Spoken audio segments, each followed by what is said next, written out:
নমস্কার বন্ধুরা, কেমন আছেন সবাই? আশা করি ভীষণ ভালো আছে। আজকে মাম্পিস ব্লগ চ্যানেলে তোমাদের আরও একবার অনেক অনেক স্বাগত, অনেক অনেক ভালোবাসা। তা আজকে সকাল সকাল ব্লগটা স্টার্ট করতে পারিনি, কিন্তু একটু বেলা হতেই শুরু করে দিয়েছি, জানেন তো। তা এখন আমাদের দুপুরে রান্নার ব্যবস্থা হচ্ছে। তা এদিকে আমার শ্বশুরমশাই আর শ্রেয়ার পাপা গিয়ে মটন কিনে নিয়ে চলে এসেছে। রবিবার মানেই মটন ছাড়া যেন রবিবারটা অসম্পূর্ণ থেকে যায়, বিশেষ করে যারা নন ভেজ খাও তাদের জন্য। যারা ভেজ খাও তাদের ব্যাপারটা আলাদা। তা আমরা শাশুড়ি বৌমা মিলে বসে পড়েছি মাটনের রান্না করার প্রস্তুতি নিয়ে। তা আদা রসুন পেঁয়াজ এগুলো ছাড়ানোর ব্যবস্থা হচ্ছে, আলু কাটা হচ্ছে, সবজি কাটা হচ্ছে।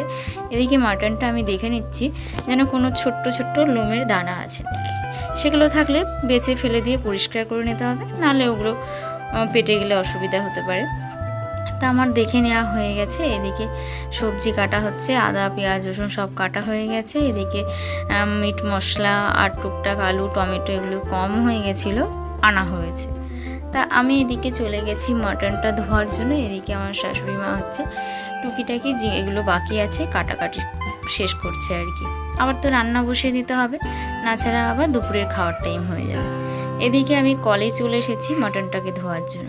বেসিনে ধুলে কি হয়, ওর একটা জল পড়ে ফেললে বেসিনের মধ্যে কেমন একটা গন্ধ বেরোয়। তার জন্য কলের পাড়ে চলে এসেছি ধোয়ার জন্য। কলের পাড়ে অনেকটা জল নিয়ে ভালো করে ধোয়া যাবে। এদিকে আমি ধুচ্ছি। আর আমার আজকে ক্যামেরাটা কে করছে জানো? আমার মেয়ে। ও মাঝে মাঝে বলি যে একটু ধরে দিতে, ভীষণ সুন্দরভাবে ধরে দেয়। ওকে বলে দিতে হয় না কিভাবে ধরতে হবে। যাক, যেটুকু করে দেয় মনে বুঝে, এটুকুই আমার জন্য অনেক, তাই না বলো? তাই যাই হোক, আমি বারবার করে মটনটাকে জল দিয়ে ভালো করে ধুয়ে নিচ্ছি। আর জলটা হাত দিয়ে ধরছি কারণ ছিটকে ছিটকে যেন এদিকে না পড়ে। এদিকে পাকা জায়গাগুলো না, এরকম তিলা শানগুলোতে বেশ জল পড়লে স্লিপ কাটে। বাচ্চা ঘুরে বেড়াচ্ছে, কোথায় পা দিয়ে পড়ে যাবে, তার জন্য যেন কলের পাড় থেকে জলটা এদিক ওদিক না পড়ে যায়।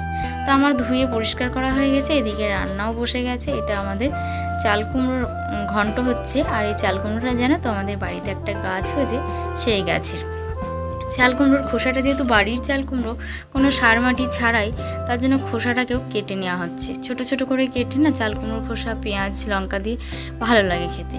আর আমাদের যে হেল্পিং হ্যান্ড মাসি আজকে আসেনি, সে নাকি অসুস্থ, তার জন্য তার কাজগুলো আমাদের হাতে পাতে সেরে নিতে হচ্ছে। সব কাজ সেরে ঠাকুরের বাসনগুলো ধুতে বসে পড়েছি। ঠাকুরের বাসনগুলো ধুয়ে নিয়ে তাহলে একটা বড় কাজ সারা থাকবে, স্নান করে আর চাপ থাকবে না। সকালেও স্নান করে নিই একবার, নাহলে কি আর ঠাকুরের বাসনে হাত দেওয়া যায়, তাই না বলো? তা আবার যখন ঠাকুরের দুপুরে সেবা দেওয়া হবে, তখন আর চাপ থাকবে না বাসন ধোয়া নিয়ে। তার জন্য একটু ফ্রি টাইম পেয়েছিলাম, ঠাকুরের বাসনগুলো বসে গেছি কলের পাড়ে নিয়ে ধুতে। যেহেতু এখানে এঁটু বাসন ধোয়া হয় না, আর মাসি আসলে ভালো করে ধুয়ে নিয়ে এঁটু বাসন ধুয়ে তারপরে ঠাকুরের বাসনগুলো আগে মেজে নেয়। তা যখন মাসি আসে না, আমরা ঘরের মধ্যেই বেসিনের এঁটো বাসনগুলো মেজে নিই, কলের পাড়টা আর এঁটো করি না। তা একটু আগে মটন ধুয়েছিলাম বলে ভালো করে ধুয়ে নিয়ে মটন ওই সাইডে ধুয়েছি, আর ঠাকুরের বাসনগুলো আমরা এই সাইডে বসে মাজি। যাই হোক, এক বাড়িতে আর কি কোথায় কি করবে, তাই না বলো? তাই যাই হোক, টুকটাক করে ঠাকুরের বাসনগুলো মেজে নিচ্ছি। আর দেখবে কাঁসা পিতলের বাসনগুলো একটু লেবু দিয়ে ডলে দিলে খুব পরিষ্কার হয়। আর আমাদের যে হেল্পিং হ্যান্ড, উনি খুব ভালো করে ধোয়। আমিও চেষ্টা করেছি তার মতো ধুয়ে নেওয়ার। তা ধুয়ে রেখেছি। চলো একটা বড় কাজ সেরে আসি। বড় কাজ বলতে, গাছে চাল কুমড়ো আরও ধরে আছে। তা আমি কৃষ্ণনগরের ঘরে যাব বলে একটা চাল কুমড়ো নিতে এসেছি।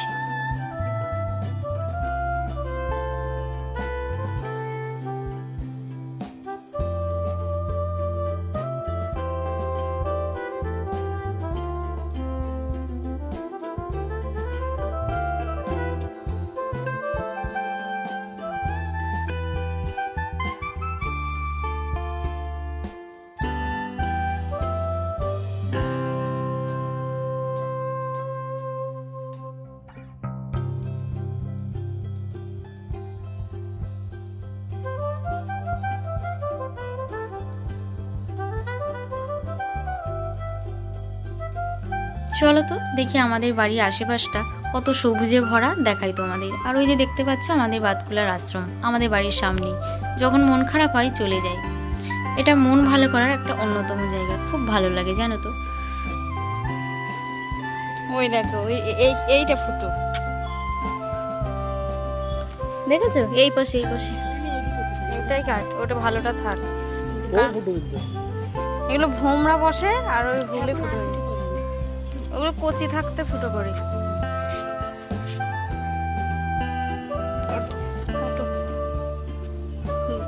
এটা বুটাটা ধরো। কুমড়ো কাটতে দেখো তো কায়দা করে।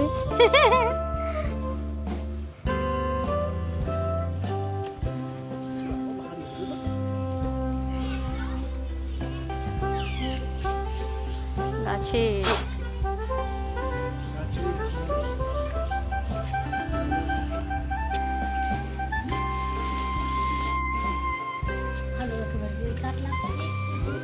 হ্যাঁ হ্যাঁ হ্যাঁ ফ্রেশ, আর বাড়ির জিনিস খাওয়ার একটা মজা আছে না।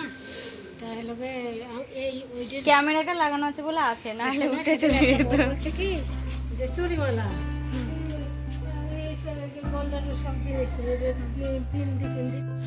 তো চলো আবার চলে এসেছি রান্নাঘরে মটন রান্না করতে, মটন কষা। আর কে না ভালোবাসে বলো, এ বলে না যে এটা রান্না হচ্ছে খাসি, দেখলেই মুখে আসে হাসি, তাই না? কথা আছে না, সবার মুখে মাটন দেখলেই হাসি চলে আসে, বিশেষ করে যারা ভালোবাসে। যারা খায় না তাদের ব্যাপারটা একটু অন্যরকম। তা দেখো কালারটা কি সুন্দর এসেছে, আমার তো দেখেই মনে হচ্ছে পুরো যেন আমি এক থালা ভাত খেয়ে নেবো। এদিকে আলু আর যে মটনের তেলগুলো ফ্রাই করে রাখা হয়েছে পরে দেওয়া হবে। আমি স্নান সেরে চলে এসেছি, এসে একটু মাথা আঁচড়িয়ে সিঁদুর পরে নেব, কারণ আমাদের বাঙালি বউদের স্নানের পরে এই কাজটা যেন সবার ডিউটি। আমার মনে হয় সবাই করে, বিশেষ করে হিন্দু ঘরের বউরা স্নান করে মাথা আঁচড়িয়ে সিঁদুর পরাটা ওদের অন্য একটা কাজ, মানে একটা খুব গুরুত্বপূর্ণ কাজের মধ্যেই পড়ে। তারপরে আমি আবার চলে যাব রান্নাঘরে, কিন্তু কারণ তাড়াহুড়ো করছি, সবাই স্নান সেরে বসে আছে দুপুরের খাওয়া দাওয়ার জন্য। তা আমি যতক্ষণ না মানে খাবারগুলো পরিবেশন করছি সবাই কেমন করে খাবে, ওই জন্য একটু তাড়াতাড়ি করে নিচ্ছি, কোনো রকম মাথাটা আছে একটু সিঁদুর করে নিচ্ছি আর কি। তারপরে যেতে হবে তাড়াতাড়ি, কারণ হয়েছে তো আবার মাটন, সবাই তো আরও তরস হয় না। আর আমাদের বাড়িতে মাটন হলে খুব একটা বেশি তরকারি করা হয় না, মানে অন্য কোনো সবজি খুব একটা করা হয় না, কেউ খেতে চায় না। তা চলো চলে যাই রান্নাঘরের দিকে। এই যে চলে এসেছি রান্নাঘরের দিকে, একটুখানা মটনটা গরম করে নেবো, যেহেতু অনেকক্ষণ আগে রান্না হয়েছে। আমাদের বাড়িতে যে কোনো তরকারি কেউ ঠান্ডা খেতে চায় না, গরম করে নিতে হয়। তা আবার মটন গরম না করলে মটনের ভিতরে যে তেলগুলো থাকে ওগুলো ঠান্ডা হয়ে না কেমন একটা জড়িয়ে যায়, ভালো লাগে না খেতে। ওই জন্য একটু গরম করতে বসিয়ে দিয়েছি। আমি এদিক দিয়ে ভাতগুলো বেড়ে নেব, থালায় থালায় ভাতগুলো বেড়ে নিতে নিতে ওদিকে মাটনটা গরম হয়ে যাবে, তাহলে আমার দিতে একটু সুবিধা হবে, তাড়াতাড়ি কাজটা সেরে নিতে পারবো, আর সবাই তাড়াতাড়ি খাওয়া দাওয়া করে নিতে পারবে। তা দুপুরবেলায় আমি বিশেষ করে 3 বেলায় খাবার পরিবেশনটা আমি করি যখন আমি এই বাড়িতে আসি, আর যখন আসি না জানি না কি হয়, কিন্তু সকাল দুপুর রাত আমিই খাবার বাড়ি, আর দুপুরের রান্নাটা আমরা সবাই মিলেই করি ধরতে গেলে। তাই এদিকে মাটনটা গরম হয়ে গেছে প্রায়, তাই একটু নাড়িয়ে দিচ্ছি, যেহেতু নিচের দিকটা যেন ধরা না লেগে যায়। কালারটা দেখো খুব সুন্দর এসেছে, লাল লাল ঝাল ঝাল, এখন খুব ট্রেন্ডিং চলে লাল লাল ঝাল ঝাল কথাটা, তাই না? তাই আমিও বলে ফেললাম। এদিকে সাদা ভাত, এদিকে চাল কুমড়োর এই যে খোসাটা ভাজা, যেহেতু বাড়ির গাছের বলে খোসাটা ফেলে দিইনি, আর এদিকে চাল কুমড়ো ঘন্ট। আর নিচের এই যে পাতিলাটা দেখছো, এর মধ্যে আমাদের আরও একটু মটন তুলে রাখা হয়েছে রাত্রে খাবার জন্য। তাই এদিকে চলো টেবিলে খাবার সব দিয়ে দিচ্ছি, দেওয়া হয়ে গেলেই ডেকে নেবো সবাইকে। তা আজকে ব্লগটা আমার এই পর্যন্ত, কেমন লাগলো অবশ্যই জানাবে, আর আমাদের রান্নাবান্না তোমাদের কেমন লাগলো সব কমেন্ট করে বলবে তো, নাহলে ভুল ত্রুটি আছে কি করে বুঝবো বলো তো? ভুল ত্রুটি থাকলে তোমরা যদি না ধরিয়ে দাও তাহলে আগামী দিনে শিখবো কেমন করে। তা টাটা, আজকের মতো আসি, দেখা হবে নেক্সট কোনো ব্লগে তোমাদের সাথে, বাই।